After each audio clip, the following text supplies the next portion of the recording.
That's good. Now, there's so many different ways to interpret Mm-hmm. poetry. Mm-hmm. Now, I love the way you read poetry, Mm-hmm.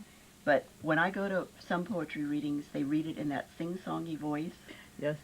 Why do they do that? I think that there are some poets, even some famous poets, Yeah. that I've fallen in love with on the page, Uh-huh. and I've gone to their reading, and they really don't really care to really learn how to read their poems. No. It's not important to them for some reason. I think it's very important. I do too. Yeah. Yeah. Now, what I was going to ask you was, since we're talking about different interpretations, would it be okay if I read this poem? I'd love to. I'd love to hear other people Okay, read my because it gives the poems. audience, it gives everybody a different way, Different take. a different take. Yeah. Okay, so this is me reading your poem. Good. Clouds billow above the mountains. 3 or 4 spirals of gray connect them to earth. Everything is still. The hills so close I could touch them. Cows stand like toy statues on the muted green, spreading across the flatness. Black tree trunks line the road, their bare branches reaching upward. I am on my way to say goodbye again. Leave a love note, but it is too sad, too silly. I turn my car around and head north. A fuzzy-haired woman in a primed Datsun Z is throwing bits of paper out the window, pieces of her life that glitter and zigzag to the ground, leaving a trail. It was wonderful. Is that fun? Yeah. It's fun having different interpretations. I like to hear it. I like to Yeah. hear other people read my poems. Yeah, I like to read your poems, and I like to hear you read your poems. Now, let's see, next page. Your new book Mm-hmm. is called White Lipstick, and this is a really nice book, really great poems. It's got a nice cover. How did this come about? The cover is a photograph of me when maybe I was 14 or something. I don't know how old I was. At Mission High School in San Francisco in the background was in Dolores Park. I don't know. I think probably my first husband took the photograph. It looks like a Marilyn Monroe. I know.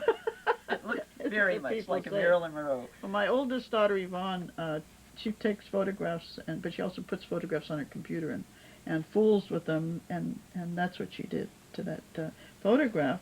And It's people lovely. said, that might be good on your book. So Yeah. I sent a copy of it to Red Hand Press, and they loved it. They put It's great. Would you read a poem from this one? Mhm. And this one is Love. Another love poem. Another love. Plays a big part. Love. I was in it, up to my ears. I could hear music playing in the background. It wasn't love, really, just me wanting to be somebody.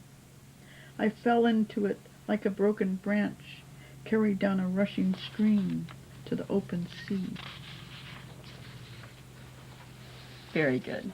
A lot of your poems have to do with love, not necessarily romantic love, but love between you and your family, your sisters, your mother, That's your true. father. And do you think that's sort of the essence of your poetry? It probably It's your love. It's essence of a lot of poetry. But yours is special. I don't know. I've read a lot of poems, and I don't feel the same way a lot of them when they're talking about it. Yours has something to me that just, I don't know. It's just real. It is real. Most of it Very is real. Most of it's real and true. Although some of my sisters and my family say that's not. Please don't write about me. True. Yeah, well, they do that too. They don't say it anymore. Yeah. I mean, they used to worry about what I was going to write about. But I think we all have different memories about things. And the only thing I can do is write these are my memories, Right. you know. And everybody has different ones, even if They it's do. exactly the same thing. Yep. The two people watching will have a completely different interpretation. It's true. And like if someone were to write a short story about one of the things that you wrote about, it would be different, but it would be the same thing. Yeah. Poetry is just, I don't know, condensed short stories. Well, people say that with my poetry is a lot of visual images Yes. that they see. You can Yes. see, yeah. There's a lot of emotion. Yeah. I know that people ask you to write poems, and I know they ask you to write about Petaluma, Yes. and I'd like you to read that. And that one is also from White Lipstick. So, Yes, it is. Uh-huh. so how did that come about? Well, this poem, the city asked me to write this poem about Petaluma. Oh, wow. It was very difficult to do because it's difficult to write a poem about when someone asks you to write about a certain thing. So I started driving around Petaluma and making notes about things I like about Petaluma. So that's why I call it, people ask me how I like living in Petaluma, which I love. I love Yeah. Petaluma. So this is it. People ask me how I like living in Petaluma. Store owners dress up for Halloween. You can have a conversation with tellers at the bank. Brides register their gift wishes at Tomasini Hardware. The ragged palm trees in Hill Park blow in the afternoon breeze. The river and the railroad wind their way through town.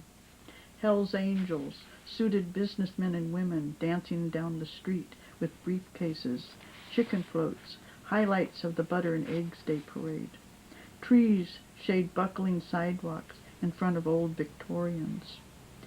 A&W car hops on roller skates deliver cherry cokes and shy smiles. The exiled angel guards Petaluma, her silver wings spread out over the city. The D Street drawbridge lifts its weight to let boats pass. You can put your ear to the rail and hear its mournful cry. You can see Donna all day, every day, pushing her shopping cart all over town. Mark Suvero's sculptures reach up towards the sky, connecting us to other worlds. The red sun disappears behind the silhouette of hills, the sky turning pink and peach and pale yellow. Country is just a little way out of town. So great.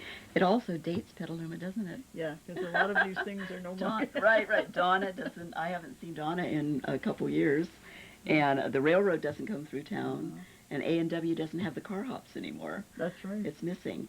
So you really do love because you never answered it in the poem. You do. You love. I love Petaluma, and Donna got a place to live. Oh, good, good. Because I remember seeing her. She's wonderful. Yeah, one of my main goals here in Petaluma is to help children do better in school. That was my series that I'm trying to put together. And how about school for you? Were you a good student? No. No. I was a poor student. Oh. What do you wish you had done differently when you were in school? Well, I mean, I wished I would have been able to enjoy school. When I was very young, I think I was in